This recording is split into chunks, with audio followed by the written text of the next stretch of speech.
Dear students, welcome to you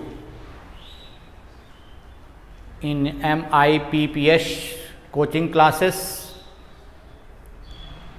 आज मैं narration का 5वां पार्ट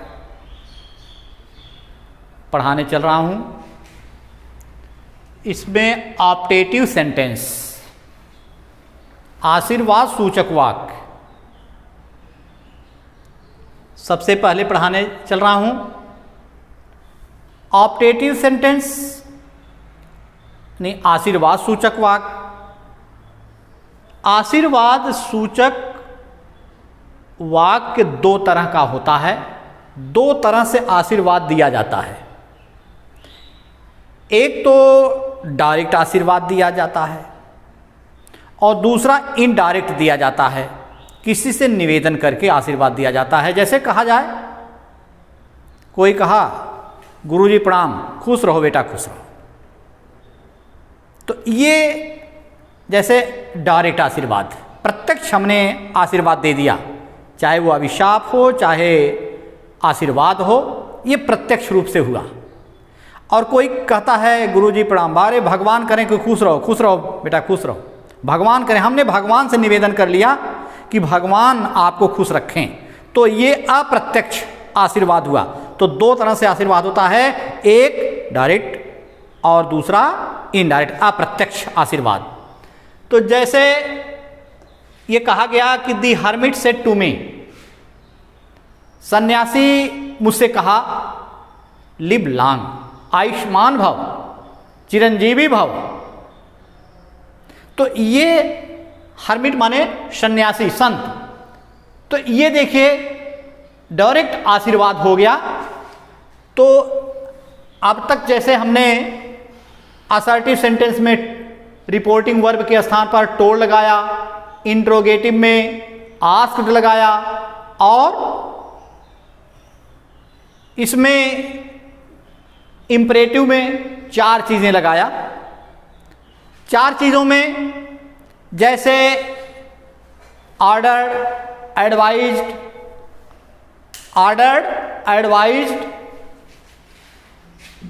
रिक्वेस्टेड, फॉरवर्ड, ये चार चीज लगाए। और अब ऑप्टेटिव सेंटेंस में हम सेड टू के स्थान पर, इस रिपोर्टिंग वर्ब के स्थान पर अगर यहां आशीर्वाद दिया गया है तो ब्लेस्ड लगाएंगे, अभिशाप दिया गया है तो कर्स्ड लगाएंगे। तो ये ध्यान देना है। तो यहां लिव लॉन्ग, आयुष्मान भव, तो आयुष्मान भव ये आशीर्वाद दिया गया है, तो यहां सेड टू के स्थान पर ब्लेस्ड लिख दिया गया। तो ये हो जाएगा द हर्मिट ब्लेस्ड मी। उसके बाद कॉमा हटा करके इंपरेटिव की तरह हम टू का प्रयोग करते हैं। उसके बाद अब लिव लॉन्ग ऐसे उतार दिया गया, इसमें कोई परिवर्तन नहीं किया गया। टू लिव लॉन्ग, दीर्घायु होने की, तो सन्यासी मुझे दीर्घायु होने का आशीर्वाद दिया। तो यह देखिए लेट का प्रयोग इंपरेटिव जैसा हुआ, इसमें कॉमा हटा करके टू का प्रयोग किया गया। हमने कहा कि एक दिन पहले कहे थे कि यह इंपरेटिव में ही था, बाद में व्याकरणिक शुद्ध करके इसको अलग कर दिए, क्योंकि इसका एक प्रयोग दूसरे तरीके से होता है। तो यह जो दूसरा तरीका है, इसको देखो, अगर इनडायरेक्ट, जैसे भगवान करें, मे गॉड, भगवान करें यू लिव लॉन्ग, भगवान करें कि आप दीर्घायु हो। तो जब इनडायरेक्ट आशीर्वाद दिया जाता है तो हम सेड टू के स्थान पर प्रेड लिख देते हैं। क्या लिख देते हैं? प्रेड। यहां हमने ब्लेस्ड लिखा, यहां प्रेड लिखा। और एक चीज ध्यान दीजिए, प्रेड के बाद टू का प्रयोग होता है। जैसे ब्लेस्ड के बाद, आस्क के बाद, टेल टोल्ड के बाद टू का प्रयोग नहीं किया गया, लेकिन प्रे के बाद टू का प्रयोग किया जाता है। तो यहां हो गया द हर्मिट प्रेड टू। अब यहां देखिए, मुझसे अगर मी है यहां ऑब्जेक्ट, तो यहां मी को नहीं लिखेंगे, मी को हटा देंगे। और इधर जो मे गार्ड है, यही इसका नियम उल्टा है। अब रिपोर्टेड स्पीच में गॉड है, उस गॉड को उठा करके हम यहां कर देंगे। ये विशेष रूप से ध्यान दीजिए, गॉड को हमने यहां कर दिया, तो the hermit prayed to God. अब यहां कॉमा हटा करके दैट का प्रयोग किया जाएगा, यहां टू का प्रयोग नहीं किया जाएगा। उसके बाद ये जो सब्जेक्ट ये जो सब्जेक्ट है, सब्जेक्ट को हम बदलेंगे। यहां सब्जेक्ट क्या है? यू है।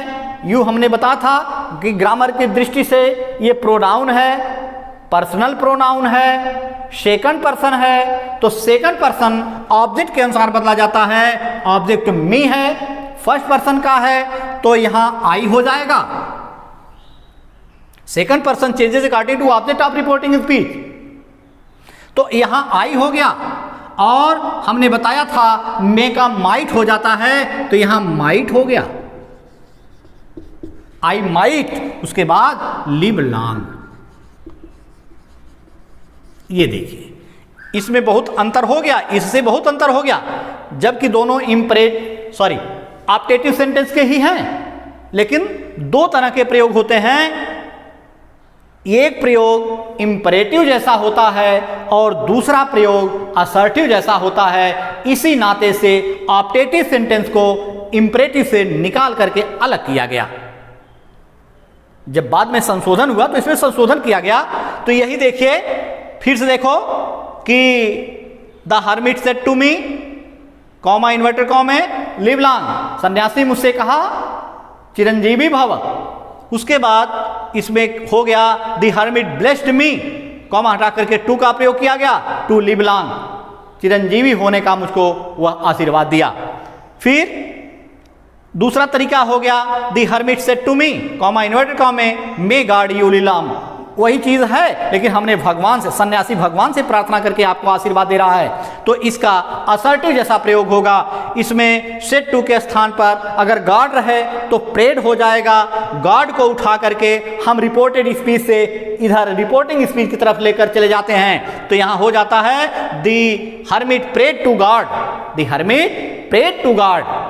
उसके बाद कॉमा हटा करके यहां हम दैट का प्रयोग करते हैं असर्टिव की तरह। उसके बाद शेष परिवर्तन जो होता है एकदम असर्टिव जैसा होता है। सब्जेक्ट को हम चेंज कर दिए, यू के स्थान पर आई हो गया, मे के स्थान पर माइट हो गया, और गॉड तो पहले से उठकर चले गए हैं। उसके बाद live long, I might live long. सन्यासी भगवान से प्रार्थना किया कि मैं अधिक दिन तक जी सकूं।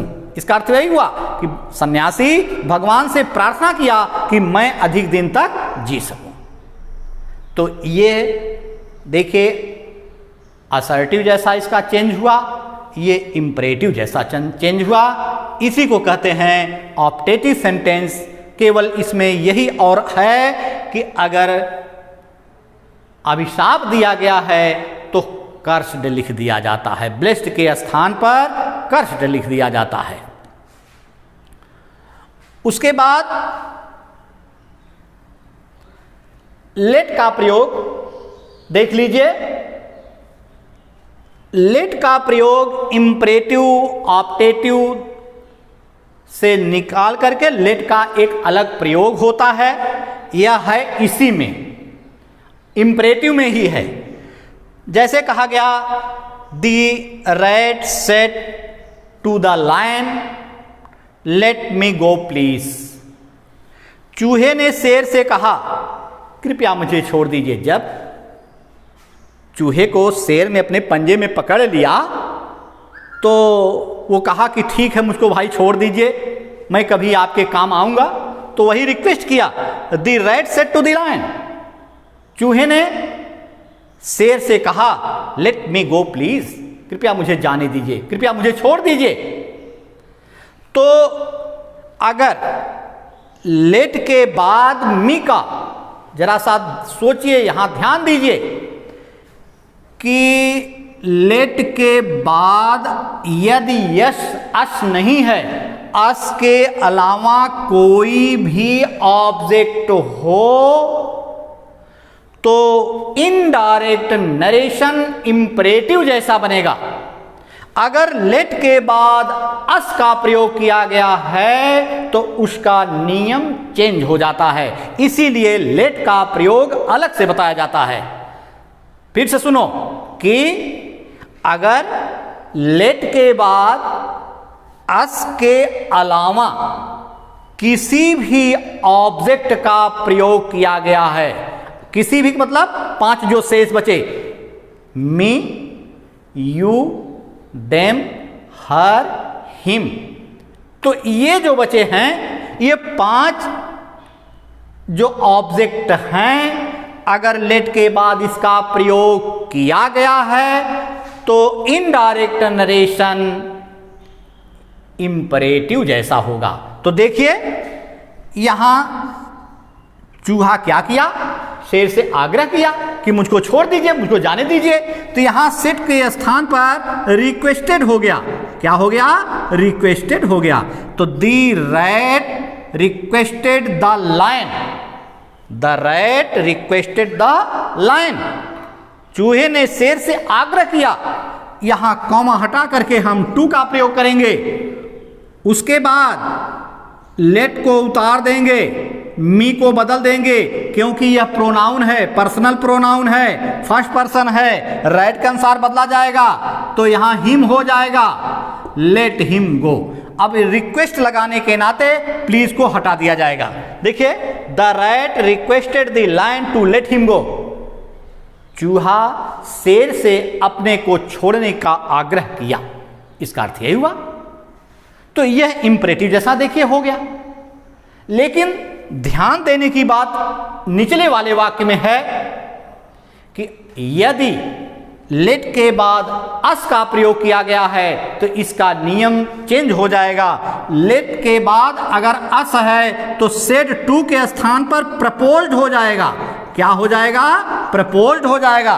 प्रपोज्ड माने प्रस्ताव रखा। देखिए इसका अर्थ है my friend said to me, मेरा मित्र मुझसे कहा let us go to picture, चलो पिक्चर देखने चलें। मेरा मित्र मुझसे कहा चलो पिक्चर देखने चलें, इसका मतलब वो प्रस्ताव रखा है कि चलो पिक्चर देखा जाए। भाई यहां पिक्चर का मतलब होता है पिक्चर देखने से।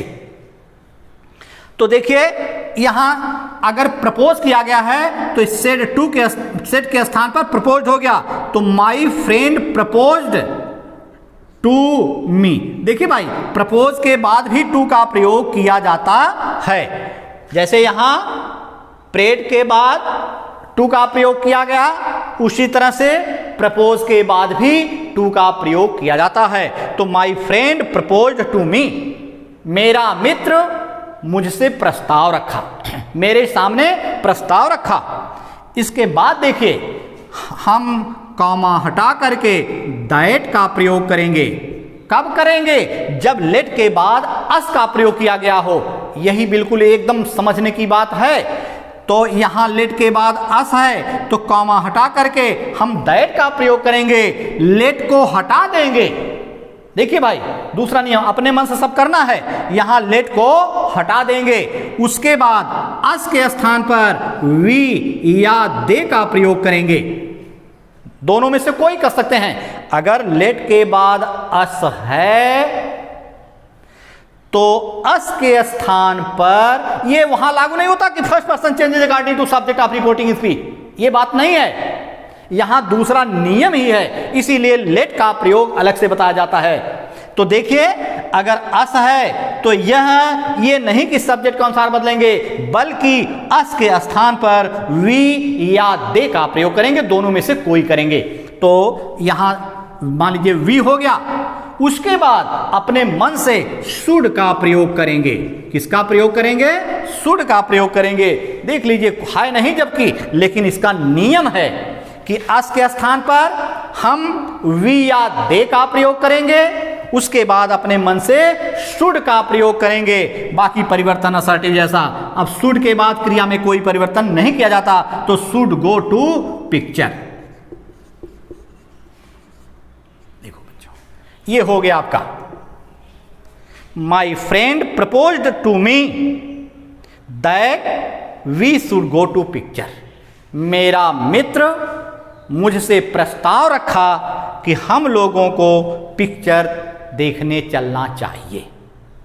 तो फिर से निचला नियम देख लो कि यदि लेट के बाद अस का प्रयोग किया गया हो तो रिपोर्टिंग वर्ब शेड के स्थान पर प्रपोज्ड लिख दिया जाएगा। तो ये हो गया my friend propose to me, comma हटाकर दैट का प्रयोग किया जाएगा, लेट को हटा दिया जाएगा, अस के स्थान पर वी या दे का प्रयोग किया जाएगा। उसके बाद अपने मन से शुड का प्रयोग किया जाएगा, चाहे दे लिखेंगे तब भी शुड, वी लिखेंगे तब भी शुड। उसके बाद शेष परिवर्तन असर्टिव जैसा हो जाएगा। तो शुड के बाद क्रिया में कोई परिवर्तन नहीं होता, इसलिए गो को उतार दिए, गो टू पिक्चर हो गया। इस तरह से यह लेट का प्रयोग है। इसको आप लोग ध्यान से पढ़ेंगे और कंठस्थ कर लेंगे, यही मेरी कामना है। धन्यवाद। आप लोग मेरा वीडियो अंत तक पढ़ेंगे और क्रम से पढ़ेंगे, तभी आनंद मिलेगा, सब कुछ मिल जाएगा। मैं क्रम से ऐसे पढ़ाता चलूँगा और पूरे ग्रामर का वीडियो क्रम से ही मैं भेजता रहूँगा। आप लोग पूरा पढ़िएगा और आप लोग शेयर करना, लाइक करना, कमेंट करना न भूलिएगा। धन्यवाद।